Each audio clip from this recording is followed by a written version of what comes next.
ही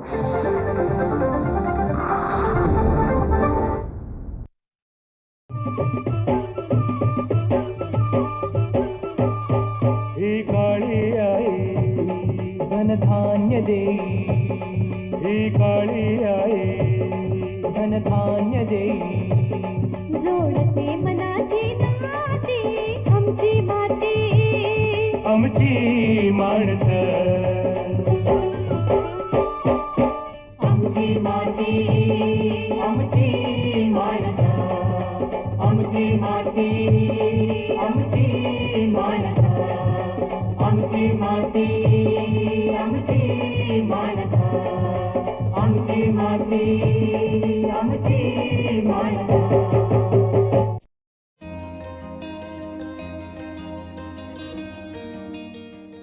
नमस्कार. आमची माती आमची माणसं कार्यक्रमात मी डॉक्टर वनिता घाडगे आपल्या सर्वांचं स्वागत करते. मंडळी, शेतकऱ्यांना शेतीच्या शेती उत्पादनातून तसंच दुग्ध उत्पादनातून प्रचंड असं उत्पन्न मिळत असतं. दुग्ध उत्पादन जर आपल्याला वाढवायचं असेल तर गायी आणि म्हशीचा व्यायच्या अगोदरचे 45 दिवस आणि व्यायल्यानंतरचे 45 दिवस या कालावधीमध्ये त्यांचं बारकाईनं संगोपन आणि त्यांचं व्यवस्थापन करणं खूप गरजेचं आहे. तरच आपण भरघोस असं दुग्ध उत्पादन घेऊ शकणार आहे. आणि याच अनुषंगानं आजच्या कार्यक्रमाचा आपला विषय आहे संक्रमण काळातील गायी म्हशींचं व्यवस्थापन. आणि या विषयावर सखोल मार्गदर्शन करण्यासाठी आज आपल्या भेटीला आलेले आहेत डॉक्टर निलेश दगली सर, प्राध्यापक पशुवैद्यकीय महाविद्यालय मुंबई. नमस्कार सर. आजच्या कार्यक्रमात आपलं मनपूर्वक स्वागत. तर सगळ्यात पहिल्यांदा आम्हाला हे जाणून घ्यायचं आहे की संक्रमण काळ म्हणजे नेमकं काय? आता आपण सांगितलं की ज्या गायी ज्या गाभण आहेत आणि विण्याच्या खूपच जवळ आहे, ज्याला आपण ॲडव्हान्स प्रेग्नंट असं म्हणतो, तर अशा गायींना 45 दिवस विण्याच्या तारखेच्या आधी 45 दिवसाचा काळ आणि व्यायल्यानंतरचा सुद्धा 45 दिवसाचा काळ, हा जो 90 दिवसाचा काळ आहे ह्याला आपण संक्रमण काळ असं म्हणू शकतो. बरोबर. ट्रान्झिशनल फेज असं आपण म्हणतो. या संक्रमण काळामध्ये त्यांची खूप बारकाईने आणि कटाक्षाने काळजी घेणं गरजेचं आहे. तर या कालावधीमध्ये ज्या समस्या उद्भवतात त्या कोणकोणत्या आहेत? संक्रमण काळामध्ये सगळ्यात महत्त्वाचं म्हणजे जर आपण गायी विण्याच्या आधी जर बघितलं तर गायी त्याच्या विण्याच्या तारखेपासनं कमीत कमी 2 महिन्याआधी आटवल्या पाहिजे. जर आटवलं नाही म्हणजे दूध बंद केलं नाही, ज्या गायी जास्त उत्पादन करत असतात, ज्याचं दूध उत्पादन समजा एक 20 लिटर 30 लिटरपर्यंत आहे प्रतिदिन, तर अशा गायीचं दूध उत्पादन बंद करणं म्हणजे कमी करणं किंवा बंद करणं फार गरजेचं आहे. त्याच्यामुळे गायीला आचळाला विश्रांती मिळेल. तर हाही एक समस्या उद्भवू शकते. गायीला जर आपण कमी खाद्य दिलं, तिच्या खाद्याकडे लक्ष दिलं नाही तर अशक्तपणा येऊ शकतो. अशा वेगवेगळ्या समस्या ज्या आहेत ते विण्याच्या आधी होऊ शकतात. विण्यानंतर सुद्धा काही विकार, गर्भाशयाचे विकार असे होऊ शकतात. आता हा जो काही संक्रमण काळ आहे किंवा कालखंड आहे तर तो जनावरांच्या दृष्टीनं म्हणजे गायी म्हशीच्या दृष्टीनं खूपच महत्त्वाचं आहे. हे थोडंसं स्पष्ट करून सांगा. कारण ह्या काळामध्ये काय असतं, ह्या संक्रमण काळामध्ये गायीच्या शरीरामध्ये सगळ्यात जास्तीत जास्त बदल घडत असतात. एक तर गायीचं पोटामध्ये जे वासरू असतं ते वाढत असतं, म्हणजे वासराची वाढ होणं गरजेचं आहे. त्याचबरोबर गायीच्या चयापचयाच्या क्रियेमध्ये सुद्धा बरंच बदल घडत असतो, ज्याला आपण मेटाबॉलिझम म्हणतो. त्यानंतर गायीच्या वर्तणुकीमध्ये पण काही बदल घडत असतात. तर हा संक्रमण काळ जो आहे हा अति महत्त्वाचा आहे. गायीच्या दृष्टिकोनातनं तिच्या स्वतःच्या आरोग्यासाठी, वाढत्या वासरूसाठी आणि भविष्यात येणारा जो दुग्ध काळ आहे त्यासाठी सुद्धा, म्हणजे शेतकऱ्याच्या दृष्टीनं, गायीच्या दृष्टीनं, वासराच्या दृष्टीनं हा संक्रमण काळ जो आहे हा अति महत्त्वाचा आहे. ज्या गायी म्हशी आहेत त्या भाकड असणं खूप फायदेशीर आहे, तर असं का म्हटलं जातं? म्हणजे भाकड गायी म्हणजे काय की जी गायी दूध देत नाही.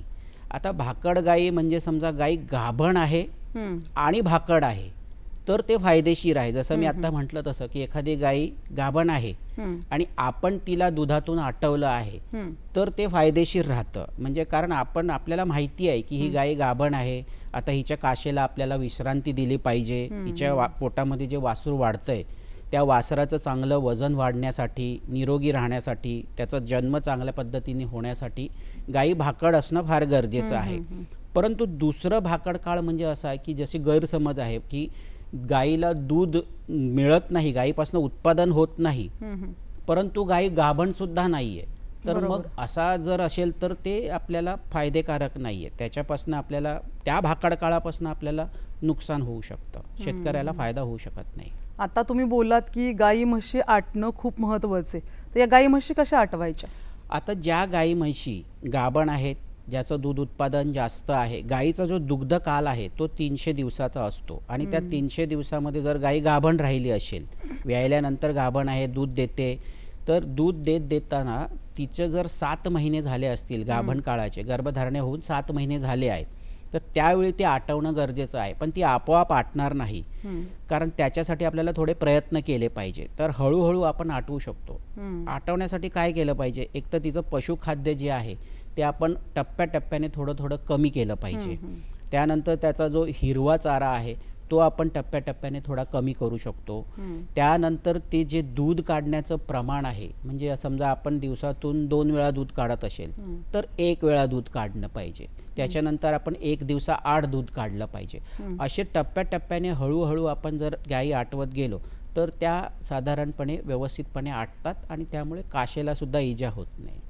आता ज्यावेळेस गाई म्हशी व्यातात तेव्हा त्यांना कोणत्या प्रकारचा त्रास होतो आणि तो टाळण्यासाठी आपण कोणती काळजी घेतली पाहिजे? हा संक्रमण काळामध्ये महत्त्वाचं तेच आहे की या संक्रमण काळामध्ये एक विण्याची सुद्धा प्रसूती होण्याची सुद्धा क्रिया होणार आहे. तर हे विताना वासरू जे आहे ते त्याचा तोंडाद्वारे, त्याच्यानंतर त्याचे जे 2 पाय आहेत पुढचे ते पुढे आले पाहिजे आणि वासराचं तोंड त्या पायावरती असलं पाहिजे. त्याला आपण नॉर्मल प्रेझेंटेशन, पोझिशन आणि पोश्चर असं म्हणतो. तर याच्या व्यतिरिक्त समजा की गाई किंवा म्हैशीचं वासरू, त्याचं डोकं जे आहे ते तिरकं झालं, डाव्या बाजूला फिरलं किंवा उजव्या बाजूला फिरलं, किंवा पुढचा पाय जो आहे तो गुडघ्यापासून जर आतमध्ये सरकला किंवा एखादा पाय, पुढचा पाय, पुढचे दोन्ही पाय आतमध्ये घेतले, असे वेगवेगळ्या प्रकारे वासराच्या बाहेर येण्याची जी पोझिशन आहे त्याच्यामध्ये जर बदल झाला अचानकपणे काही कारणामुळे, तर गायी मात्र आडू शकतात. त्याच्यानंतर गायी व्यायल्यानंतर वार पडत नाही. अशा वेगवेगळ्या पद्धतीच्या, म्हणजे वेगवेगळ्या प्रकारच्या समस्या ज्या आहेत ते वेण्याच्या वेळेस किंवा वेण्यानंतरच्या आपण बघू शकतो. आता दूध उत्पादन जे आहे त्याविषयी देखील विविध समस्या असू शकतात, तर त्या समस्या कोणकोणत्या आहेत? हां, आता समजा आपण गायी व्यायल्यानंतर तिच्या गर्भाशयामध्ये काही विकार झाला, काही इन्फेक्शन झालं, काही त्याच्यामध्ये पू साठलं गेलं किंवा वार अडकली असेल आणि आपण वेळेत उपचार केला नाही तर गर्भाशयाचा दाह होतो. तर त्यावेळी सुद्धा दूध उत्पादन कमी होऊन जातं. गाईला समजा ताप आला तर दूध उत्पादन कमी होऊन जातं. गाईला चांगल्या प्रकारचं पोषण मिळालं नाही, काही खनिज क्षार मिश्रण जसं कॅल्शियम आहे, फॉस्फरस आहे, असं जर क्षार मिश्रण व्यवस्थित प्रमाणात मिळालं नसेल, कशाच्या माध्यमातून द्यायचे? ते आपल्याला खाद्याच्या माध्यमातून पुरवायला पाहिजे. संक्रमण काळाच्या आधीचं जे खाद्य व्यवस्थापन आहे, ते उदाहरणार्थ मुरघास असेल, ओला कोरडा जो चारा असेल, बरोबर आहे, तर त्याप्रमाणे आपल्याला हिरवं गवत, सुकं गवत त्याच्या मानांकाप्रमाणे पुरवलं गेलं पाहिजे.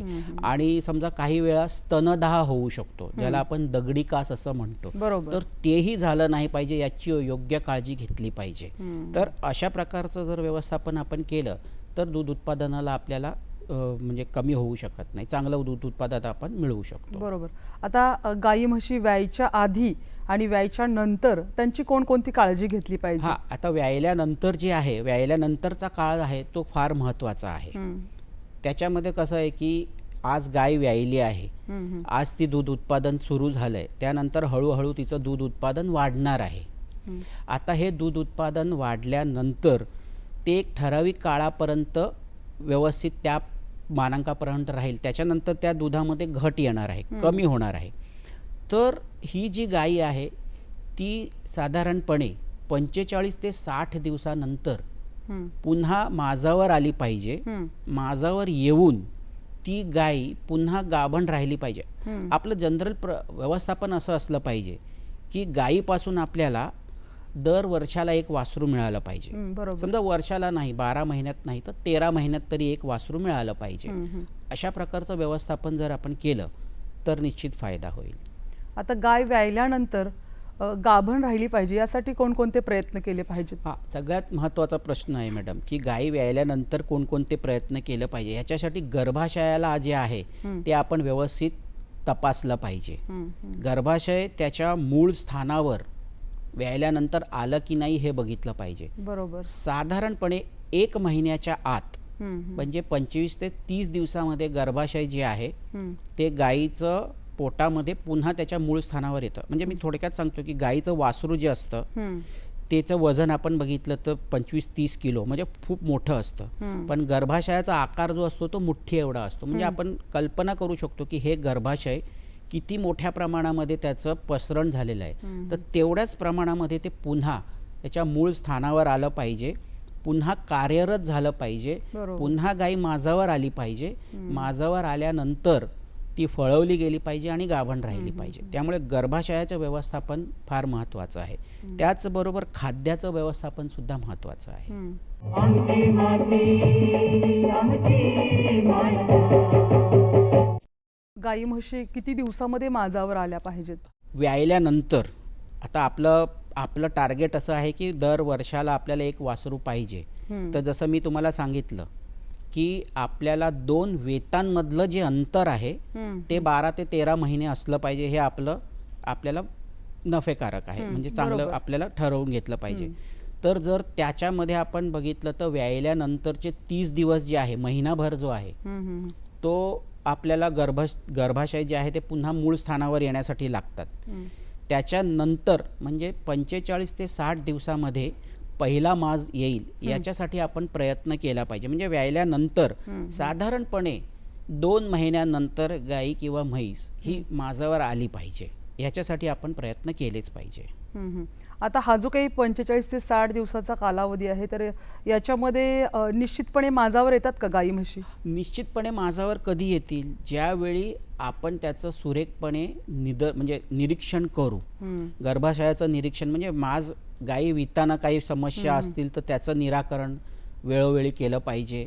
असे निश्चितपणे येतीलच असं आपण नाही सांगू शकत. माझाची लक्षणं जी आहेत ती माहिती असणं गरजेचं आहे.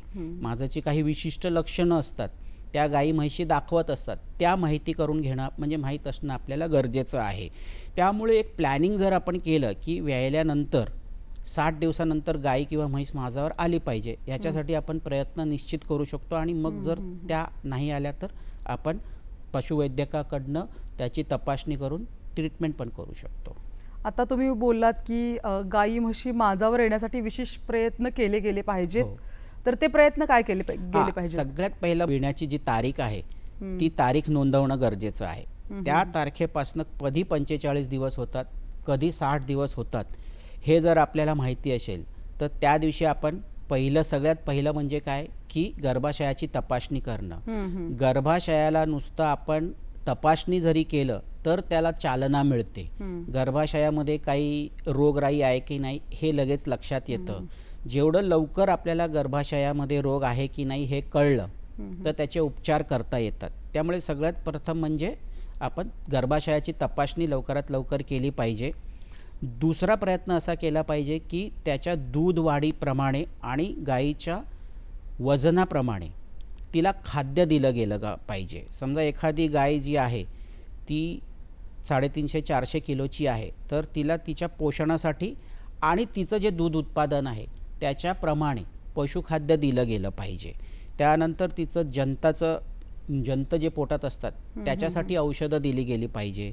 त्याच्यानंतर त्याचं रोगराईपासून वाचवण्यासाठी म्हणजे लसीकरण केलं गेलं पाहिजे. त्या गाईला 24 तास भरपूर प्रमाणामध्ये तिच्या इच्छेनुसार पाणी मिळालं पाहिजे. तर या सगळ्या गोष्टीचं जर आपण लक्षात ठेवलं तर निश्चितप्रमाणे आपल्याला त्याच्यापासून चांगलं दूध उत्पादन घेता येईल. या सगळ्या गोष्टींमध्ये गाई म्हशींची जी गर्भाशयाची तपासणी आहे ती अत्यंत आवश्यक आहे. हो बरोबर आहे. हे थोडं स्पष्ट करून सांगा. गर्भाशयाची तपासणी करणं का आवश्यक आहे? कारण समजा गर्भाशयाला चालनाच मिळाली नाही, त्याचं स्त्री बीज निर्माण करणारी जी ग्रंथी आहे ती वेळेत समजा तिला आपल्याला ॲक्टिवेट करता आलं नाही, चालन म्हणजे सुरुवात करता नाही आली तर माज येणार नाही. बरोबर. जर पहिला माज 45 ते 60 दिवसामध्ये आला नाही तर काय होईल की गाई कधी माझावर येईल 120 ते 140 दिवसामध्ये जर ती गाभण राहिली नाही, म्हणजे साधारण वेळल्यानंतर 4 महिन्यामध्ये, जास्तीत जास्त 4 महिन्यामध्ये जर ती गाभण राहिली नाही, तर मात्र काय होणार की तिचे 2 वेतांमधलं जे अंतर आहे हे वाढणार. आधीच मी सांगितल्याप्रमाणे की 12 ते 13 महिन्यामध्ये गाई किंवा म्हैस ही गाभण राहिली पाहिजे.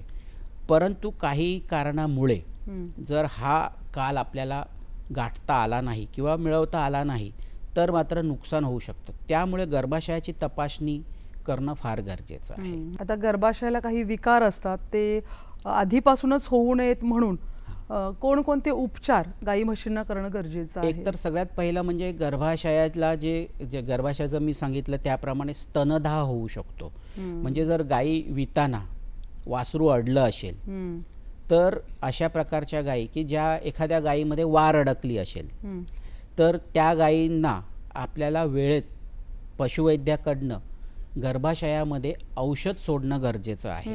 काही विशिष्ट प्रकारच्या प्रतिजैविक असतात, ज्याला आपण अँटीबायोटिक्स म्हणतो, त्या गर्भाशयामध्ये सोडणं गरजेचं आहे. त्याच्यानंतर गर्भाशयासाठी म्हणजे गर्भाशयाचं आकुंचन जे आहे, ज्याचं जे कॉन्ट्रॅक्शन आपण म्हणतो, इंग्रजीमध्ये त्याला इन्व्होल्युशन असं म्हणतात, ते होण्यासाठी सुद्धा काही विशिष्ट प्रकारच्या औषधी आपण गायींच्या खाद्यामधून देऊ शकतो. गायीच्या खाद्यामध्ये प्रथिनचं महत्त्व फार आहे, तर त्याच्याप्रमाणे प्रथिन तिला दिलं गेलं पाहिजे. क्षार मिश्रण जे आहे तेही तिला दिलं गेलं पाहिजे. अशा प्रकारचे जर आपण प्रयत्न केले, तर मात्र गायीच्या गर्भाशयाला विकार जरी झाला असेल, तरी तो वेळेत आपल्याला निदर्शनात आणून त्याच्यावर उपचार करता येतात. आता या संक्रमण काळामध्ये गाई आणि म्हशींची जी शारीरिक आणि मानसिक अवस्था ह्याच्यामध्ये जे बदल होतात, त्याविषयी काय स्पष्ट करून सांगाल? पहिली गोष्ट म्हणजे की गायी संक्रमण काळामध्ये 45 दिवसाआधी काय असतं की आटवलेले असतात.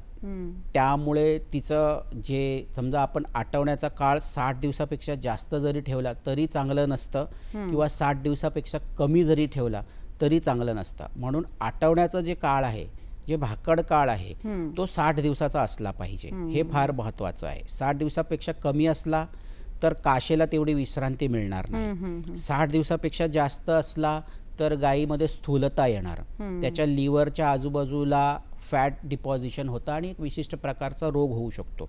त्यामुळे 60 दिवसाचा काळ हा फार महत्त्वाचा आहे.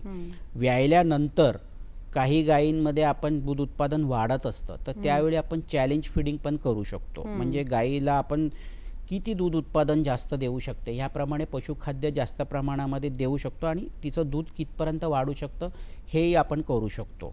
त्यानंतर लवकरात लवकर माजावर येण्यासाठी आता काही विशिष्ट प्रकारच्या म्हणजे आपण सिंक्रोनायझेशन पण करू शकतो. एकत्रित माज नियंत्रण हे सुद्धा आपण गायींमध्ये करू शकतो. आपल्याकडे 10 गायी आहेत, 10 गायी व्यायलेल्या आहेत, तर अशा गायींमध्ये आपण एकत्रित माज नियंत्रण सुद्धा करू शकतो.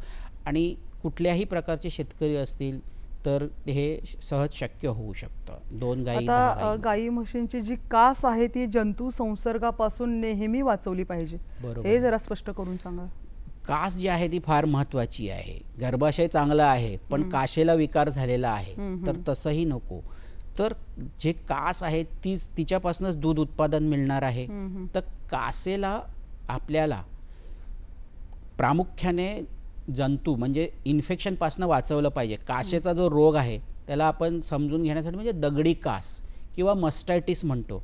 तर होतं काय की गायीचे जे गोठे आहेत तिथे अस्वच्छता असते, गायीचं शेण पडतं, बरोबर, गायीचं गौमूत्र तिथे पडतं, गाई म्हशीचं ते जे काय घाण आहे ती तिथेच असते, साफसफाई होत नाही. गायी दूध देताना किंवा दूध दिल्यानंतर ते त्याच ठिकाणी बसतात, उठतात. त्यामुळे ह्या अशा ठिकाणी जिथे अस्वच्छता आहे गोठेमध्ये, अशा गोठ्यांमध्ये ही दगडी कास किंवा मस्टायटिसचं प्रमाण फार प्रामुख्याने दिसतं.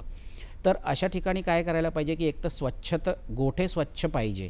आता हल्ली मुक्त संचार पद्धतीचे जे गोठे आहेत त्याच्यामध्ये स्वच्छता खूप मोठ्या प्रमाणामध्ये आपल्याला दिसतं. तर अशा प्रकारचं गोठ्यांमधलं व्यवस्थापन असलं पाहिजे.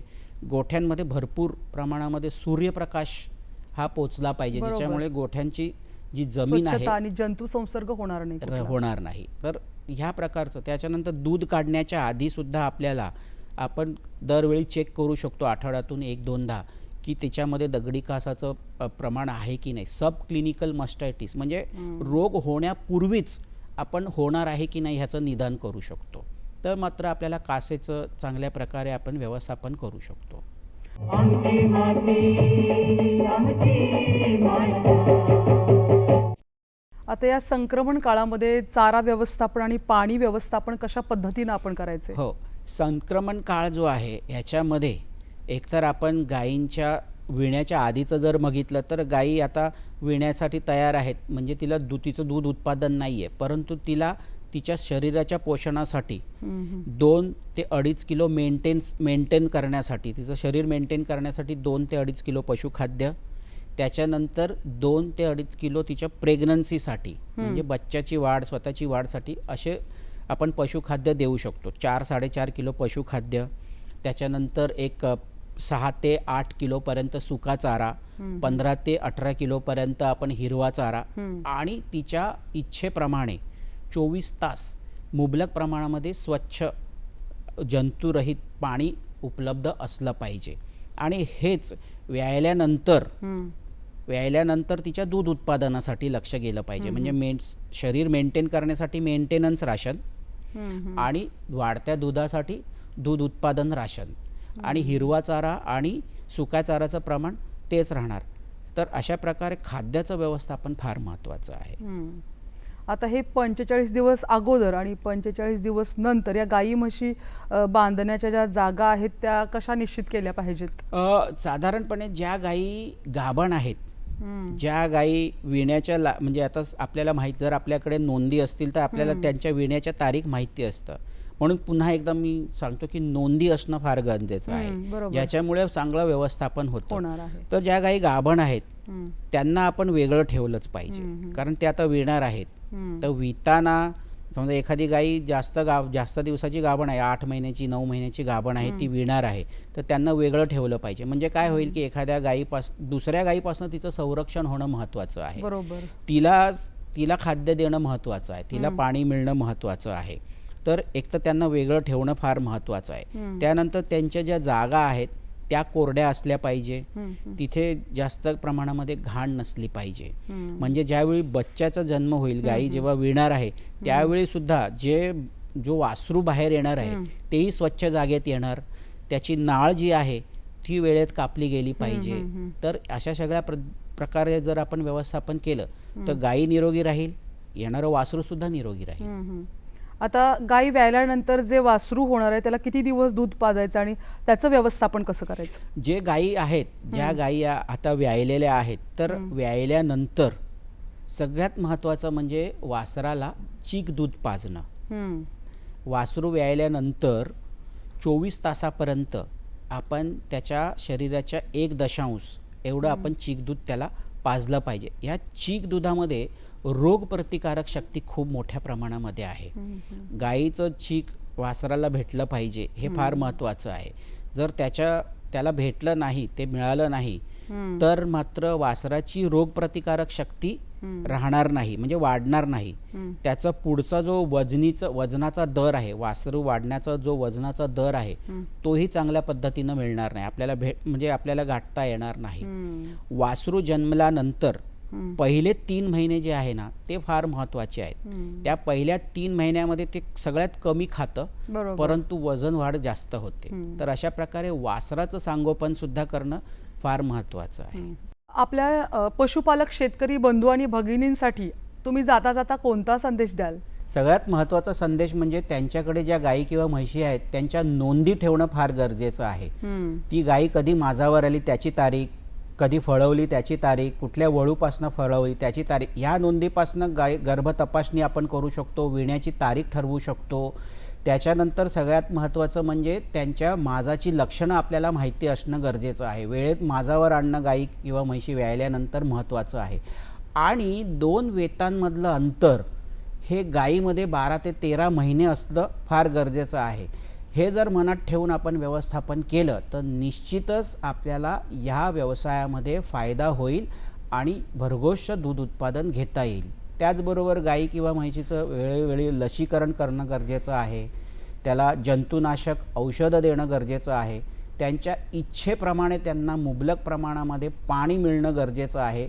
मुक्त संचार पद्धतीच्या गोठ्यांचं जर आपण अवलंबन केलं तर या सगळ्या गोष्टी छोट्याच्या छोट्या किंवा मोठ्या शेतकऱ्याला शक्य होऊ शकतं. पशुपालक बंधू आणि भगिनीनो, सरांनी सांगितल्याप्रमाणे जर तुम्ही केलं तर तुम्ही दुग्ध उत्पादन भरघोस घेऊ शकता आणि प्रचंड असं उत्पन्न मिळवू शकता. सर, आपण या ठिकाणी आलात आणि गाई आणि म्हशीच्या संक्रमण काळातील व्यवस्थापनाबद्दल आणि संगोपनाबद्दल इतकी अनमोल असं मार्गदर्शन आणि माहिती दिलीत त्याबद्दल मी सह्याद्री वाहिनीच्या वतीनं मनापासून आभारी आहे. धन्यवाद सर. थँक्यू. धन्यवाद.